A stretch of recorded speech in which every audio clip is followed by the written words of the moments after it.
You are listening to the Stop Binge Eating podcast with Kirstin Sarfde, episode number 21. Welcome to the Stop Binge Eating podcast. It's time for you to end your food obsession and begin feeling confident and in control around food. You are absolutely capable of eliminating binge eating from your life, and I'm going to show you how by giving you simple tools and insights that you can apply in your own life. I'm your host, Kirstin Sarfde. Now let's get to it. Hi!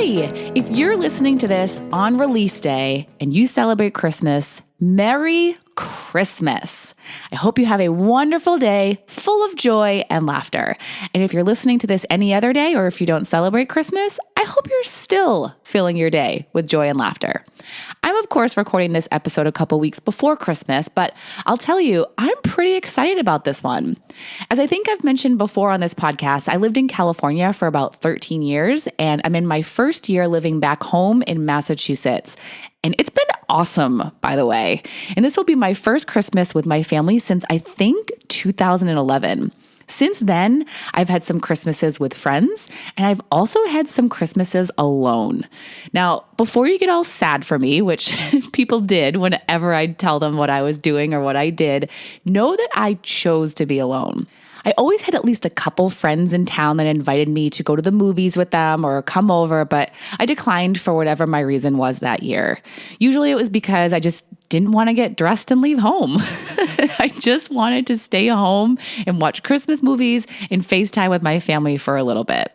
Other times it was because I worked so much around Christmas because so many of my coworkers or colleagues, depending on my job at the time, were out of town, and I'd pick up extra shifts and I just wanted to relax and not be around people. You know what I mean?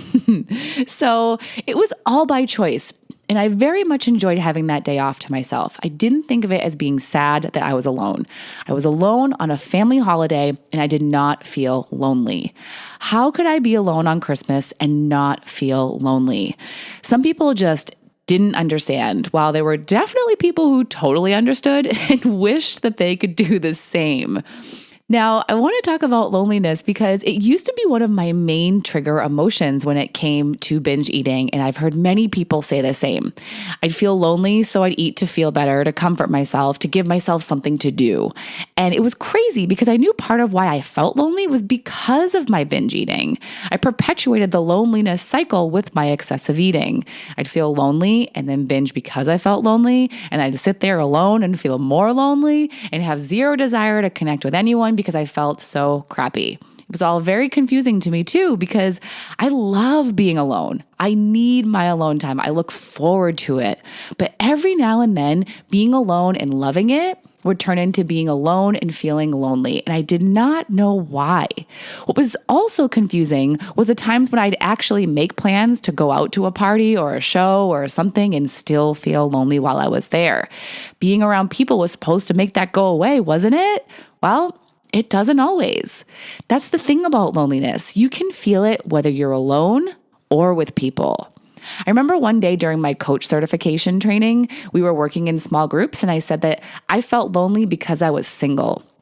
Then the mentor in the group pointed out that that's not true and asked the married people if they ever feel lonely, and they did not hesitate to say yes. It doesn't matter what your circumstances are, whether you're alone, with people, in a relationship, single, have no family, have a huge family. They do not determine whether you feel lonely or not. It's all about how you think about being in that circumstance. Listen to these thoughts. No one cares about me. No one understands me. I don't belong here. I don't fit in. No one wants to hang out with me. I'm all alone. I have nowhere to go. I have nothing to do. No one loves me.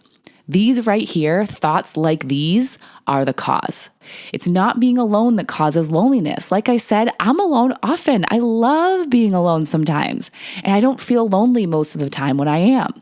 Does it still happen once in a while? Sure. But I can see that the solution is not forcing myself to go out, because if I'm in that loneliness thought pattern, changing who I'm around isn't necessarily going to change how I feel. I also know that eating isn't the solution either. How many times have you referred to food as your friend, your best friend, your boyfriend? Let me just cut to the chase here. Food is the worst friend. Think about it. It doesn't care about your feelings. It just sits there. It doesn't do anything. And it makes you feel terrible if you spend too much time with it. And you actually regret spending too much time with it. What kind of friend is that? That is not the kind of connection that you're looking for.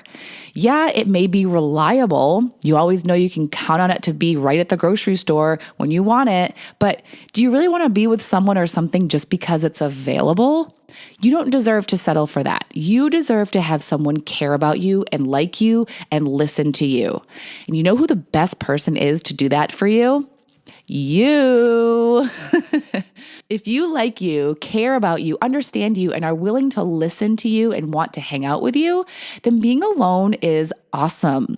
Or say the same stuff, and being around other people is just as awesome no matter what's going on. Imagine if you're out with people and you're thinking and believing how great you are to be around, and then you can just enjoy being with you even if you're not talking to anyone. I remember a time I was at a party where I actually knew a bunch of people, but there were multiple times throughout the night that I wasn't being included in conversations.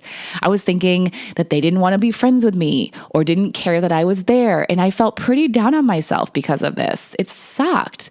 All these people, and some people I even knew, and there I was feeling lonely. It was only because I was having thoughts that brought down my confidence, my self-esteem, and what did I do when I felt those ways? I hung out by the food. I kept going back to the food because I was generating loneliness, low confidence, and low self-esteem with my thinking. And I'll tell you, being around the food did not help the situation, totally made it worse.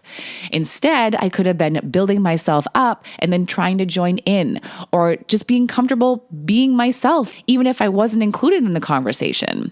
So I want you to see that the solution to loneliness is, of course, not food, because food doesn't give you the feeling you're actually looking for. And the solution isn't always being around other people either. The solution is always in your thinking. It's in liking yourself and having a good relationship with yourself and liking being with yourself, your thoughts, your feelings, and all. I loved being with myself on Christmas, hanging out with myself and watching movies. I didn't want to be with anyone else. And when it comes to feeling lonely because of your struggle with binge eating and thinking no one understands you and what you're going through, you are so not alone. I understand you. I get you. All of my other podcast listeners and clients and social media followers and all the other people who struggle that haven't found me yet, we all get you. You are not the only one. Now, all of that being said, I gotta also say that making time for people is important as well. Even those who like time alone still need human connection and socialization. It's a human need. We're all social creatures. So stop telling yourself you have nowhere to go and nothing to do, and go find something. Anything. Look at this world we live in. There are endless possibilities of things to do, and at least hundreds or thousands of people, depending on where you live, in driving distance from you. You can find one to hang out with for a little bit. I have no doubt you can find one person who is a hell of a lot better of a friend than food will ever be. But until you stop telling yourself all of these negative, lonely-inducing thoughts, you're not going to take any action. So start opening up your mind to the possibilities that there is a person better than food that you want to and can spend time with. There is an activity better than eating that you want to do. And most importantly, that eating is not the cure for loneliness, no matter how connected you may feel to that food in the midst of a binge. Seriously, have you ever wished that you never met that food that you just binged on? Have you ever wished that a binge food of yours was never created, or that you never had to see it again? Yeah, that's not the kind of friend that I would want to have. So start with being your own best friend. This all begins with what you choose to think about when you're alone and being okay with being by yourself. And when you listen to yourself, when you listen to your thoughts, you are compassionate instead of judgmental, because that's what friends do. I think that's a lot of what it comes down to, is not wanting to be with your own thoughts. You have all these negative thoughts swirling around in your head and they're making you feel bad and you don't want to be around them. You're being your own negative Nancy, but instead of being compassionate and trying to understand yourself, you're just trying to shut yourself off with eating.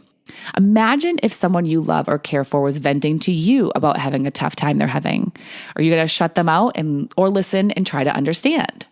You're just venting in your head. And what I suggest you actually do is vent on paper. Stop that thought swirling and write it out. So often my clients tell me how helpful it is when they write instead of just think. It really does help you sort through your thoughts and can sometimes even help you figure out how to look at your circumstances differently right then and there. It's awesome. So when you're alone, feeling lonely is not inevitable. And again, you can even be with people and feel lonely. So right there, that shows that loneliness is all in your head. You can feel happy, content, and loved no matter who is around, even if it's just you. Look at how you think about being alone and see how that's causing you to feel lonely. Then ask yourself this to see if you can look at being alone a little differently. What's awesome about being alone? What do you love about it? Really take a moment to answer that. Look for the good in being alone rather than the bad. Changing how you look at being alone is what will lead you away from loneliness. Food will not. Don't let yourself forget about the consequences of lonely eating. They're not good. It doesn't actually help you feel good about who you are or aren't with. If you don't want to feel lonely, you don't have to change anything except how you're perceiving the people in your life, including yourself. All right, that's what I have for you today. And if you haven't already, make sure you subscribe to this podcast on whatever app or site you listen to. Don't miss one single episode because they're all so good.